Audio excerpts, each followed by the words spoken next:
first husband, Keith Murray, and I came to settle in Yamba in February 1974.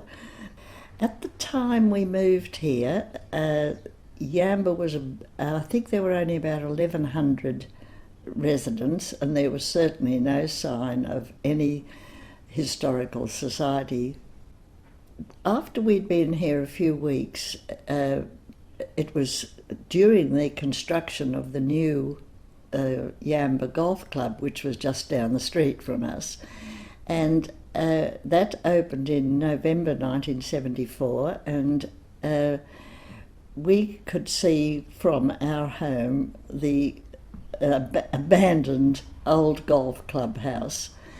Not long before we moved here, Keith had been on quite an extended trip around the Pacific Islands, and one of the things that he noticed was that almost in every village there was a central general meeting place for the whole community, but that was where the elders used to pass on to the younger generations the story of that particular tribe or village. And he conceived the idea that it would be a lovely thing to have the story of Yamba told in a certain particular way, not orally as the natives had done, but in a concrete form. So he approached the golf club and broached the idea to them, and they readily agreed to let us have the abandoned old golf clubhouse. So that was how it came to be called the Story House, because it was Yamba's story. When Keith first was offered the abandoned building by the golf club, he enlisted the help of a very close friend that he'd made up here, Bill Gilkison. Now, my Keith was, having been in an advertising man all his working life, was full of ideas, imaginative ideas. Bill was the perfect man with a background of engineering to put these wild ideas into some sort of concrete form. And there was absolutely no budget at that time. So the early exhibits that Bill created out of Keith's creative ideas were all made out of scrap. Then a third man was brought in, showed great interest in this, and that was Keith Howland, who was a well-known artist, and he used to paint the most beautiful backgrounds to these little, very basic displays that resulted from Keith's ideas and Bill's ingenuity.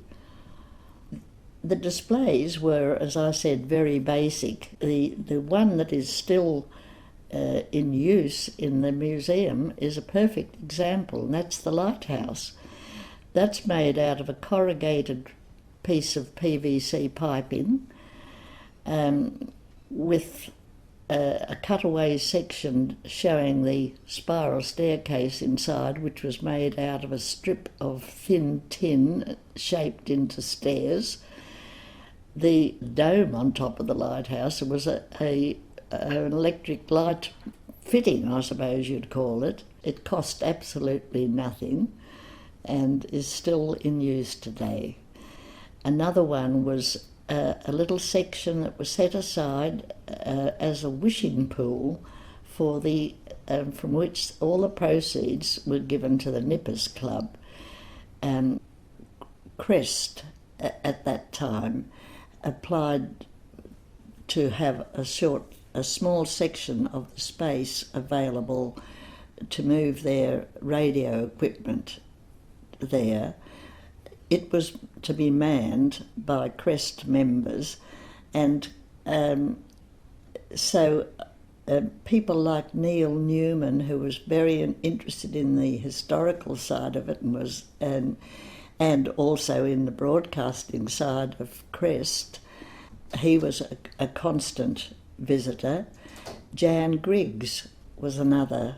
Jan helped me with voluminous typing, on which I used to do on my little portable typewriter. But probably the most regular helper at that stage was Clary Carr, who was quite elderly at that stage, but every Sunday for months on end he would come down there and man the museum. We had no basic facilities. The toilets in that stage were still an open dunny, I called it, that was had the grass growing thickly around it and only one little door to it. So it was really very, very primitive, but caused a terrific interest. There were a lot of visitors that used to come, particularly children who loved a Jock the Croc exhibition.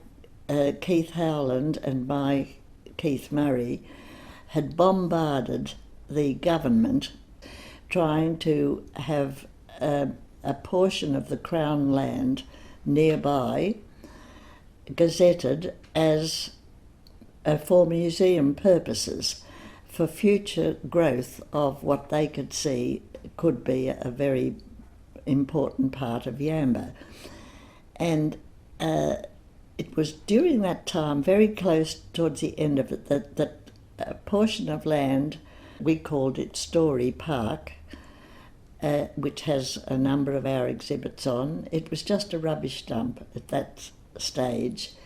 That section and the section of adjoining the golf links were gazetted for museum purposes, and the golf club, who wanted to put their machinery shed on that, approached us and asked us if we could move the shed, the story house, into the new area that was gazetted to us. So a public meeting was called in 1981, and it was at that public meeting that it was decided to form a proper historical society. The inaugural president who was elected at that public meeting in 1981 was Jean Bultitude, and she and Arthur were very, very active in transferring a lot of our old photos. They had the equipment to put them to enlarge them and put them into more visible form.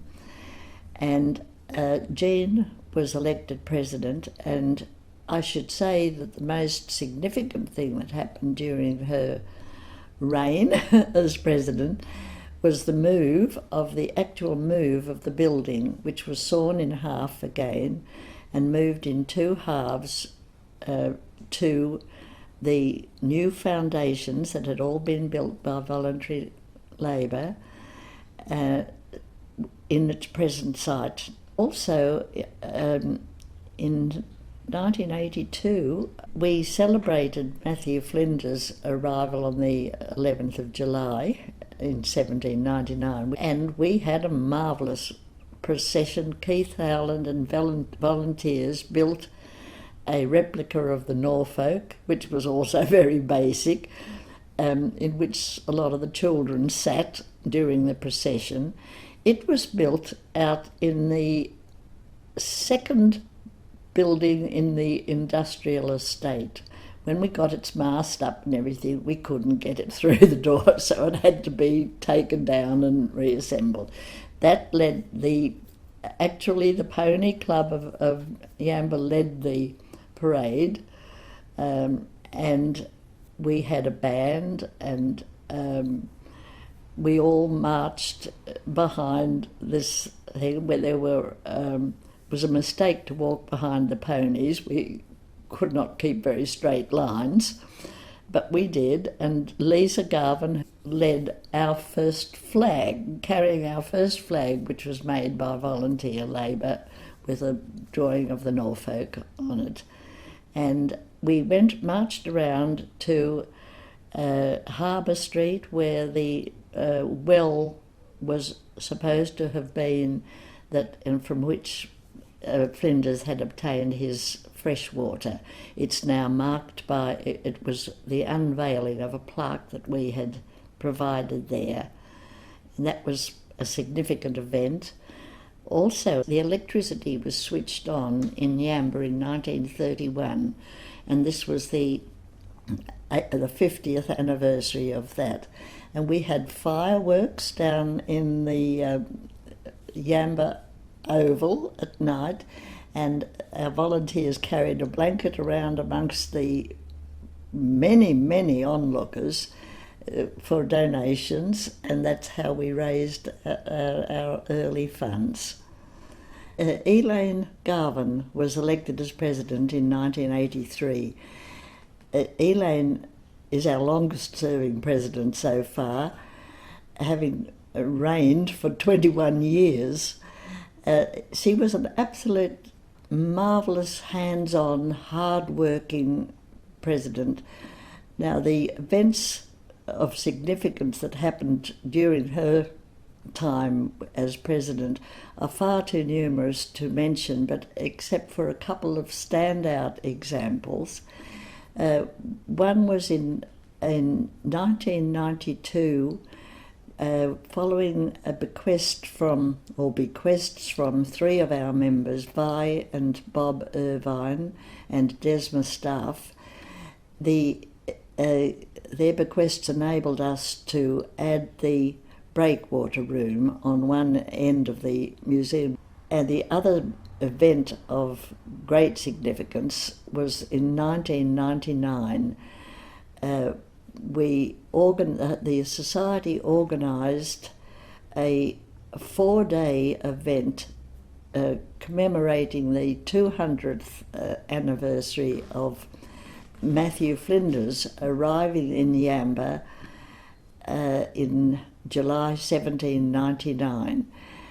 It was a mammoth task in which David Nicholson was the ideas man, who was brought in as a new member, but he absolutely came in like a bombshell, and it ended up with 17 volunteer organisations in the area being involved, the governor being installed up here for 4 days. There were writing competitions, there were exhibitions of Flinders and Trim, his cat. There were sporting events which were washed out by heavy rain. There was a flyover of an F-111 as the replica Norfolk was sailed in under its own management. It was built as a replica by Byrne Cuthbertson and followed Matthew Flinders' timing exactly. We literally stopped the traffic in Yamba that day, with thousands and thousands of people flocking to it. That led to us winning the National Bank's award, both state for community involvement, both statewide and national-wide, and which gave us $15,000 prize.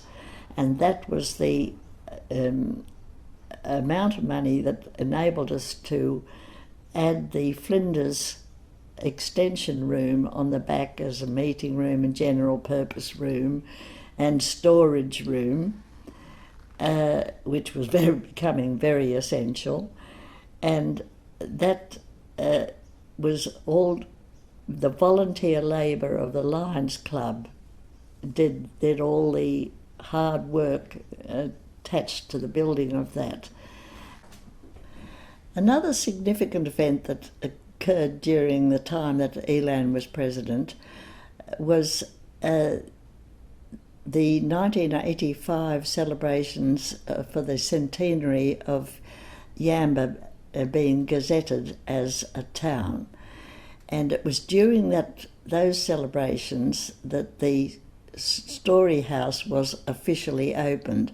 For the preceding 3 years after its removal that I spoke of earlier, a group of volunteers worked tirelessly repairing and renovating the building, and it was closed during that time.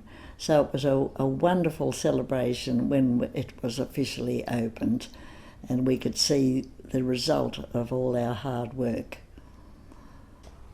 Following Elaine was Keith Redman in 2004 and 2005. He had access to the fire engine, which was a big draw card when we held our spring fests, and it used to be parked out the front and of course would draw the crowds to our spring fest. In 2006, Maria Buist was elected as our president. Maria is an absolute dynamo. She practically lives at the museum and has had an enormous effect on modernising what was a little country folk museum, I suppose we'd call it. She has brought us into the modern age of computerising our exhibits, modernising our displays, and probably the most significant event that has happened in Maria's time is our recent resiting of the old Yamba Presbyterian Church as an adjunct to our museum. It has been an enormous dream. For 10 years negotiations have been going on, which Maria took over partway through, and it became a reality in May 2009 and has been thoroughly transformed and repaired and rejuvenated. It already is proving to be an asset, a valuable asset to the museum.